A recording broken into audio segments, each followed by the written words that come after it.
This free program is paid for by the listener members of KPFK. If you're not already a member, consider joining with us and keep free speech alive. For KPFK 90.7 FM in Los Angeles, I'm Scott Horton. This is Anti-War Radio.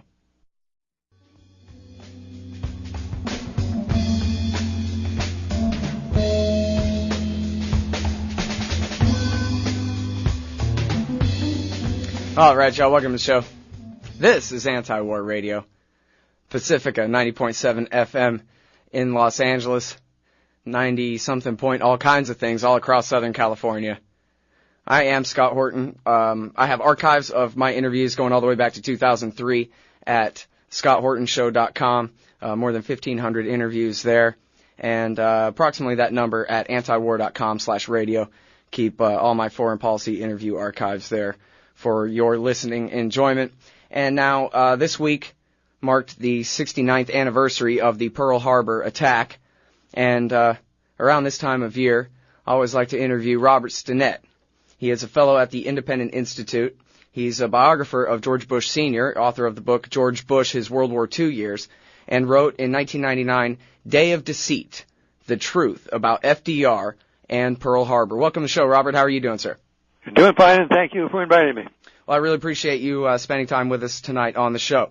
And real quick, I want to give one footnote out. If people will just Google Day of Deceit, of course they'll find the return for your book for sale all over the place, but they'll also find a blog entry at antiwar.com that I wrote back in 2005 that has links to all kinds of important information, and especially down at the bottom it has a link to the Independent Institute's Pearl Harbor Resources page, which is absolutely invaluable. So I wanted to turn people on to that. So now, very briefly, Mr. Stinnett, if we could talk a little bit about your history and your service in the Navy. You fought in World War II in the Pacific Theater, isn't that right? Yeah, that's right. I was in the Pacific Fleet for the whole war. And as contrary, I guess I should say, to the typical smear this time of year, we can always read it on the editorial pages at the beginning of every December that crusty old Franklin Roosevelt haters who just can't get over what a great president he was always trot out this myth that he knew about the Pearl Harbor attack before it happened, and they just ride this hobby horse even though it's not true. And yet you say in your book, and you've told me in previous interviews, that you're not a crusty old FDR hater at all. And in fact, even though you prove the case in your book that he did in fact know about the impending attack on Pearl Harbor before it happened, that you think that that was justified on his part. Well, I don't know that I would use the word justified. I would say that was the only option he had, and so he wanted to end the isolation movement in this country that didn't want anything to do with Europe's war. It was not called World War II as yet. It was still Europe's war until the Pearl Harbor attack.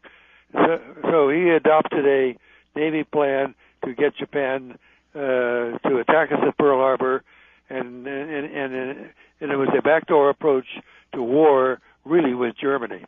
Mm-hmm. Well, and you've told me before, though, that you think that he really did have to do it. As you say just there, he had no option, but you think that the consequences of doing nothing would have been far more disastrous, and therefore it was worth it, right? Well,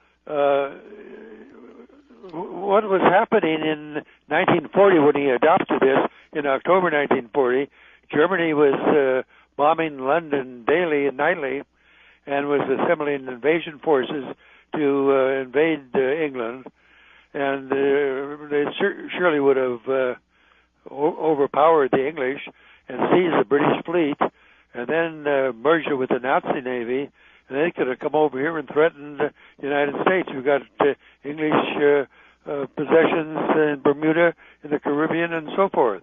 So Roosevelt had no other option except to get Japan to attack us, and that would then trigger the link between Germany, Italy, and Japan called the Tripartite Pact, where one another would come if they were attacked by another nation not in the war. That sort of sounds complicated, but it was a backdoor approach to get us in. Well, I just wanted to establish that this is revisionism without a grudge, rather than the way it might be portrayed, and in fact the way it has been portrayed in some book reviews and so forth. So I think that's an important point about your motive in writing this book. Now, tell me, when was it that you decided that you wanted to, as a historian, take a fresh look at what happened at Pearl Harbor? Well, when I read in 1982, I read in a book by Gordon Prang that the U.S. Navy had a cryptography monitor station at Pearl Harbor that was serving the Pacific Fleet, and this was prior to December 7th, and it had been operating for a number of years, and was giving Admiral Kimmel intercepts. These are, by word intercepted, they're listening into the Japanese Navy orders to sending their warships to Pearl Harbor and also to Southeast Asia. And I had never heard of that before. I was in the Pacific Fleet, and I didn't need to know that. And under the need to know basis, this was not that I would get into. So that's why it got me interested. I wanted to know more about it. Mm-hmm. Well, and even though you weren't in the need-to-know loop during the war, it seems like they could have told the truth after the war, but they didn't. They lied for decades about the extent to which they had broken the Japanese codes. Isn't that right? That is right. It was the breaking the codes is the important thing to do, and it's still secret. I still can't get a lot of records out. And even though I've written personally to President Obama to release records, he has not replied to my request.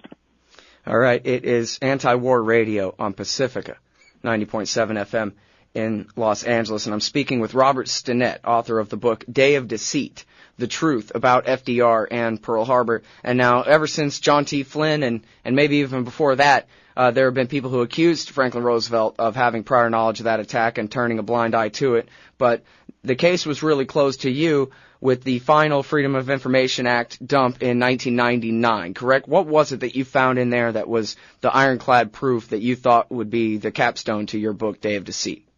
Well, it was released to me the overt act of war plan that the U.S. Navy presented to Admiral. You're speaking of the McCollum memo, Arthur McCollum's memo. Well, yes, but it antagonized James Richardson, Admiral Richardson, mm-hmm. who heard about the McCollum memo, and when he met with President Roosevelt in the Oval Office, Roosevelt had called him from Hawaii on October the 8th, 1940. This was a year before Pearl Harbor, mm-hmm. and told him he wanted to keep the fleet in Pearl Harbor as a lure to Japan. Well, the admiral just blew up at him and said that we officers of the Navy don't have any confidence in your judgment. And that made Roosevelt furious. He fired Admiral Richardson and put in Admiral Kimmel, the Pacific Fleet. So I hope you're following all of this, but it was really put the overt act of war into policy. Mm-hmm. So, to make sure I understand you there, you're saying when Commander Arthur McCollum of Naval Intelligence, when he wrote up his 8-point plan of how to provoke Japan into attacking us, that the admiral above him balked and didn't want to go along, and so at that point, that was what made Franklin Roosevelt fire him and hire Admiral Kimmel to replace him. Yeah, that's correct. Okay. And then, so now can you take us through this McCollum memo? I'll urge anyone and everyone in the audience to go to your favorite search engine and just type in the McCollum memo, and you can find it's an 8-point plan, lettered A through H here, how to provoke Japan into committing the first overt act of war, firing the first shot, as Henry Stimson said. Yes, that is correct, Scott. And among the 8 provocations, one was to send U.S. cruiser forces into Japanese territorial waters. The other was to keep the fleet at Pearl Harbor as a lure, and also to send submarine forces, and then a variety of embargoes that were imposed on Japan that theoretically was to keep them from making war. But they did give them enough. President Roosevelt did allow enough oil to be given to Japan, so it would last them until about November 1943. So while we had an embargo, there really wasn't. Japan was getting the oil they needed to have the overact of war. Mm-hmm. So it wasn't enough of an embargo to actually cripple their ability to wage war, just enough to anger them and help provoke them. They had enough oil to fuel their warships until about November 1943. And that's when we really started our offensive against Japan at Tarawa. Mm-hmm. Now, in your book, I believe you say, Mr. Stinnett, that Admiral Kimmel and General Short both were cut out of the loop of information, that the cryptographers at Hawaii were actually funneling the information to Washington, D.C., but it wasn't coming back again. And yet, when we spoke recently, you said that you have new information which indicates that Admiral Kimmel was, in fact, in the loop. Yes, he was. There were about 1,000 Japanese naval messages intercepted each day there at Pearl Harbor. And a summary was made of these messages, and these were given to Admiral Kimmel by his cryptographic officer. So this is what I'm investigating now, is why this was allowed to happen, and Kimmel is looking the other way. Mm-hmm. All right, now, I'm Scott Horton. It's Anti-War Radio. I'm talking with Robert Stinnett from the Independent Institute, author of Day of Deceit, The Truth About FDR and Pearl Harbor. And now, Mr. Stinnett, when I was a kid, I learned what a great stroke of luck it was that all of America's best ships, the aircraft carriers especially, were out at sea that day, and that only the remnants of the World War I fleet were left in harbor at Pearl Harbor, and how the war might have gone very differently in the Pacific had that not been the case. Was that just luck, or this was part of the prior knowledge, that they got their best ships out of the way, but left enough to make a real sacrifice to change that 80% against war to 80% for it? Yes, that is what happened. There were two carrier task forces of about 30 warships. Those were our most modern warships, and they were there at Pearl Harbor. But they were sent out of the harbor just about 4 or 5 days before December 7th, and ostensibly it was an excuse to deliver some airplanes to Wake Island and to Midway Island. But one delivery was made to Midway, but the one other carrier task force just sailed around and didn't go anywhere. And the whole idea was to keep so our modern ships would not be damaged. And what was hit at Pearl Harbor by the Japanese were the old World War I battleships and other warships that were outmoded. Mm-hmm. Well, now, a lot of Franklin Roosevelt's defenders over the decades have said that, well, we thought that there might be an attack, but they thought it would be at the Philippines, and so we were prepared to defend the Philippines, but just got taken by surprise. Is that correct?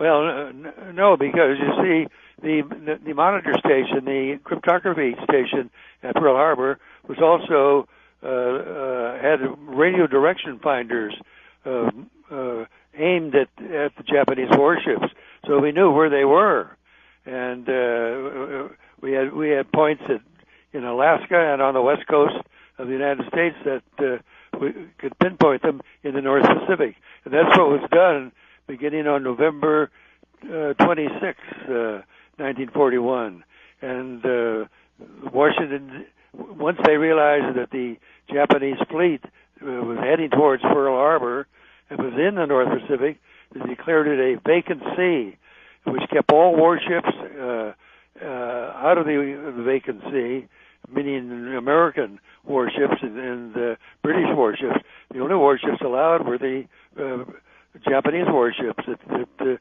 proceeded to cross over the North Pacific and then come down the 157th longitude, which headed to Pearl Harbor. Mm. Well, I wonder how did the Secretary of War, George Marshall, ever pretend that really he was just out horseback riding with his grandson and had no idea that any of this was going on? I mean, that story didn't even hold up at the time, did it? Well, it did during the war, but people there were doubts of it during the wartime, and then the whole thing was that he did not want to interfere with the Japanese attack, where it would look like that we had maneuvered Japan into doing that. That was the big secret that I discovered in the National Archives. General Marshall, Admiral King, who was the head of the Navy, they were all part of this act, but they felt that this was the only way to get us into the European war was to have an attack so atrocious by Japan that it would unite America, and that's what happened. Mm-hmm. Well, maybe I'm just 21st century cynical, but it just seems like a pretty transparent alibi on the part of these men. Oh, it is, yeah, it is, but no one questioned them at the time. Mm-hmm. Now, I believe the first time we spoke back in 2003 or 4, Mr. Stinnett, you told me that your research into the Pearl Harbor attack and more other stories about World War II, including FDR's putting the concentration camps in Europe on the do not bomb no matter what list, and you told me that because of the PATRIOT Act, the government had reclassified files from 60 and 70 years ago and were preventing you from completing the research you had already gotten underway on. Yes, that is correct. There's still Pearl Harbor secret documents in National Archives. There's tens of thousands of them that have been withdrawn, and historians are not allowed to see them. And I object to that, and I'm trying to get those released, but I have not had any luck with it. So fortunately, I got the McCullough memo that you talked about earlier, and that really told what was really going on. Mm-hmm. Well, a lot of people have tried to make the case over the years, and I think that your book is the final, beyond a shadow of a doubt, treatment of the subject. And although it hasn't been completely put to rest yet, I'm glad to give you the opportunity to tell people about your book and what you found in it on the show tonight. So thank you very much, Mr. Stinnett. Appreciate it. Yes, my pleasure. Everybody, that is Robert Stinnett. He's a fellow at the Independent Institute. He's the author of George Bush's World War II Years and Day of Deceit, The Truth about FDR and Pearl Harbor. You can check out the Pearl Harbor resources page at independent.org.